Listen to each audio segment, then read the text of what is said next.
বিশ্ব ক্রিকেটে যখন কোনো বড় টুর্নামেন্ট সামনে আসে তখন মাঠের লড়াইয়ের চেয়ে অনেক সময় মাঠের বাইরের প্রশাসনিক ও রাজনৈতিক দ্বন্দ্বগুলো বেশি প্রকট হয়ে ওঠে। বিশেষ করে ভারত, পাকিস্তান ও বাংলাদেশের মধ্যে ত্রিভুজ নিরাপত্তা ইস্যু এবং আইসিসির দ্বিমুখী নীতি সম্প্রতি ক্রিকেট বিশ্বকে উত্তপ্ত করে তুলেছে। এই অস্থিতিশীল পরিস্থিতির প্রেক্ষাপটে ইংল্যান্ডের সাবেক ক্রিকেটার মার্ক বুচার এক চাঞ্চল্যকর মন্তব্য করেছেন, যা বর্তমান ক্রিকেট রাজনীতির মূলে আঘাত করেছে।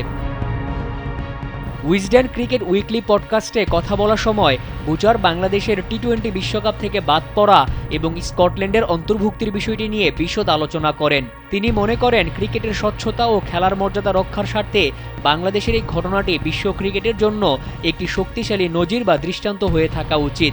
তার মতে, কোনো দল যদি টুর্নামেন্টের ভেন্যু নিয়ে আপোষ করতে না চায় তবে টুর্নামেন্টের কাঠামো না বদলে বরং সেই দল ছাড়াই এগিয়ে যাওয়া উচিত। দেশের মানুষের দৃষ্টিশক্তিকে সুরক্ষিত রাখার প্রত্যয় নিয়ে এলো সেফ এলইডি লাইট।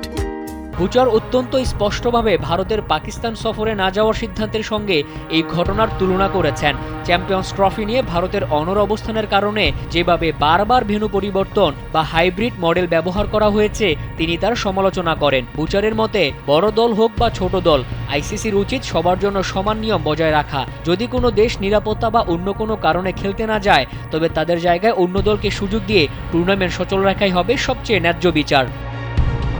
পরিশেষে পাকিস্তানের প্রধানমন্ত্রী ও পিসিবি চেয়ারম্যানের টুর্নামেন্ট বর্জনের হুমকির বিষয়টি নিয়ে বুচার তার সংশয় প্রকাশ করেন। তিনি মনে করেন খেলাধুলা এখন স্রেফ বিনোদন বা ব্যবসার জায়গা নয়, বরং এখানে নীতি ও আদর্শের জয় হওয়া প্রয়োজন।